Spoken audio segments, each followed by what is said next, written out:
I recognize the member from Rosthern, Shellbrook.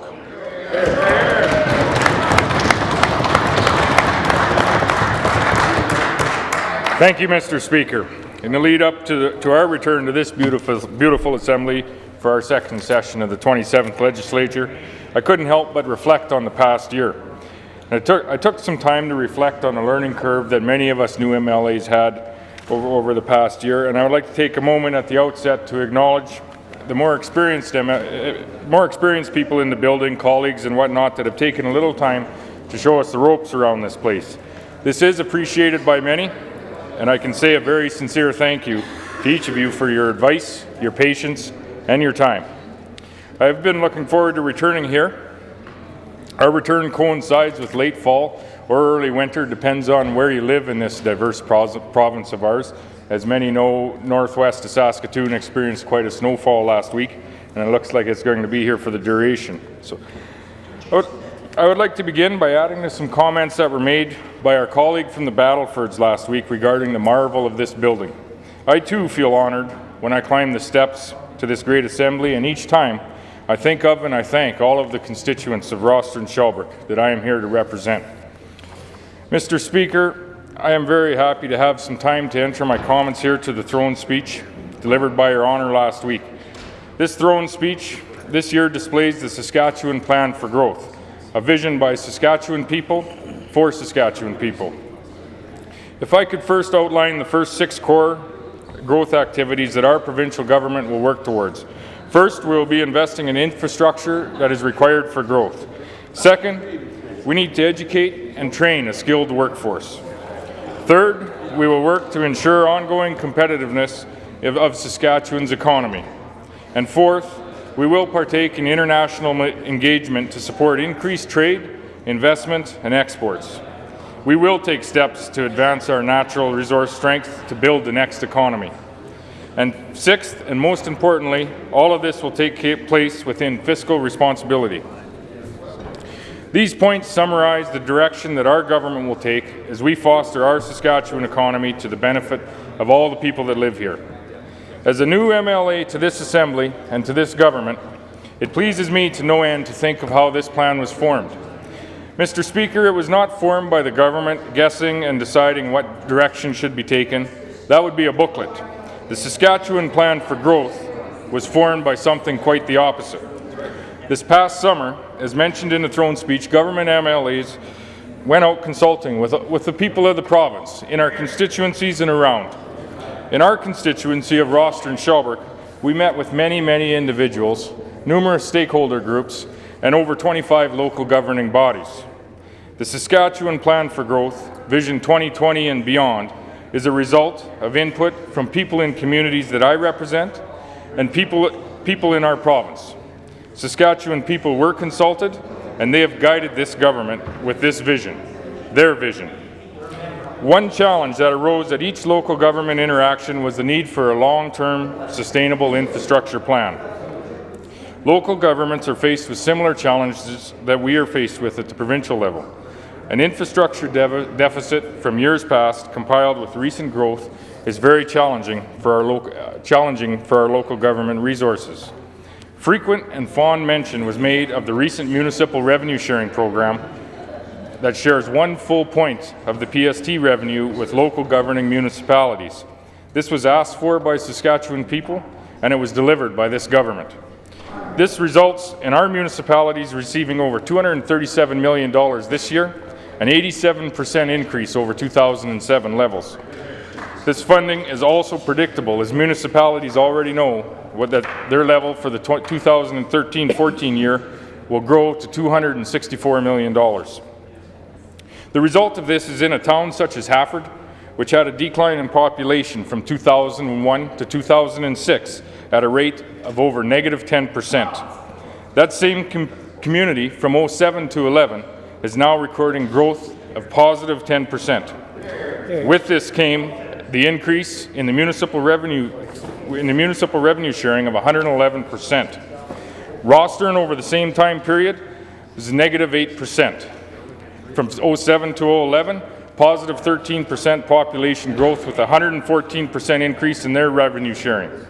In my hometown of Shellbrook, from the time measured 2006 to 5 years previous was negative 4.8% growth, Mr. Speaker, and in 2011, last year, was recorded at 16.5% growth. Positive population growth, Mr. Speaker.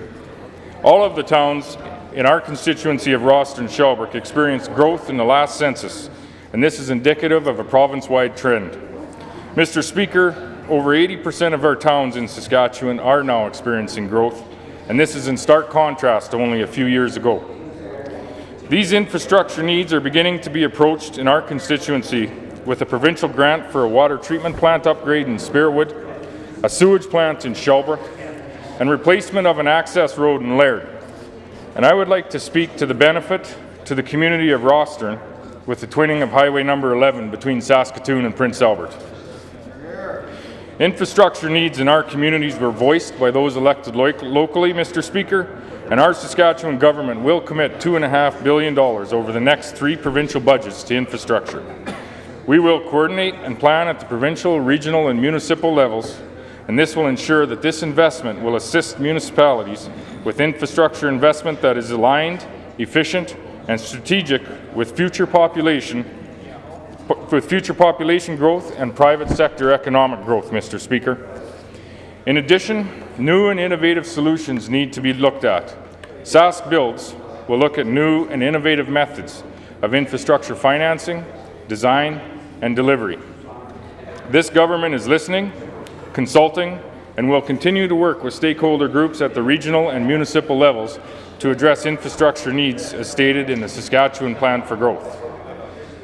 As we grow our Saskatchewan economy and population, it is imperative that we continue to focus on education and skills training for people that live and want to have careers here. Mr. Speaker, a multi-pronged approach is necessary, including training and retention of these individuals, immigration, and increasing employment of our First Nations and Métis people in Saskatchewan. If we are to grow to 1.2 million people by 2020, we will require 60,000 additional workers.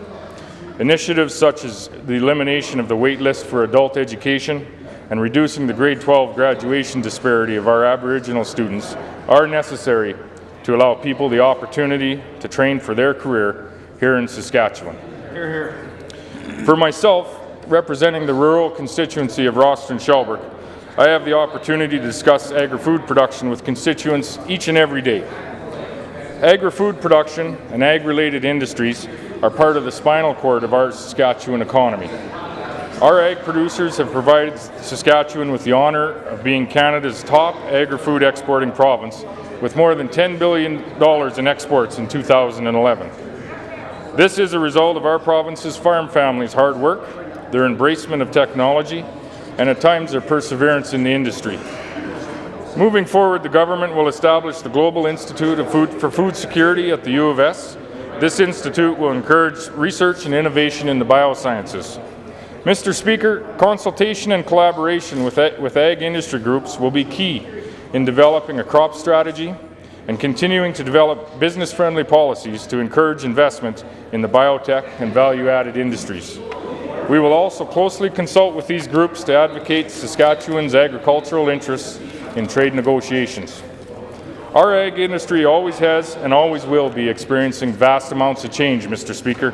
Our access to present and future technologies, as well as research and trade opportunities, are key to our success in years to come. Our government's goal is to work closely with agriculture industry to increase exports to $15 billion by the year 2020. Rosthern Shellbrook has many of these industry partners, and I'm fortunate to have the opportunity to talk to them frequently. We have numerous agribusinesses operating in various sectors of the industry. We have producers involved in the cow-calf industry.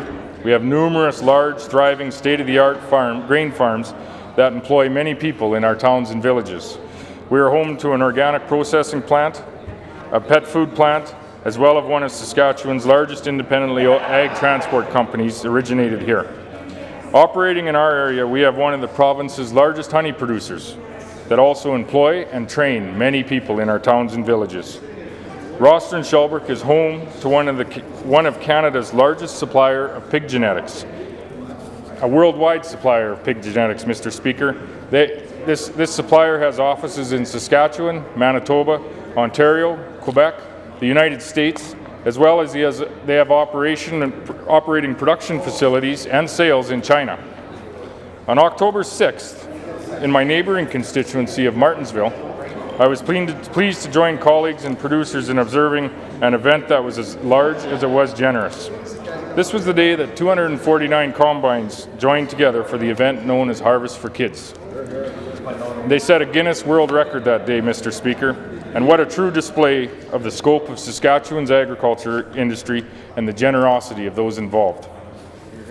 To quote Andrew Ross Sorkin's quotation that is in the throne speech that was delivered last week, "If you care at all about the future of the world's food supply, you care, whether you know it or not, about Saskatchewan," and how true this is here. Our province has moved from being a have-not province to a have province. This is in a large part due to the hardworking and generous people that reside and work here.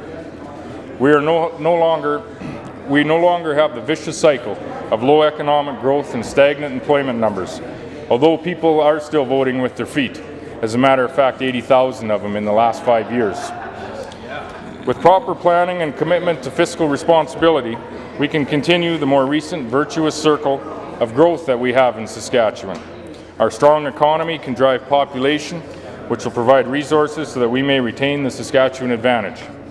Mr. Speaker, together we will continue to make Saskatchewan the best place to live, to work, and to raise a family. This government's consultation with Saskatchewan people to develop a plan of growth for our province is the reason why I, on behalf of the constituents of Rosthern and Shellbrook, will not be supporting the amendment, and I will be supporting the throne speech. Thank you, Mr. Speaker.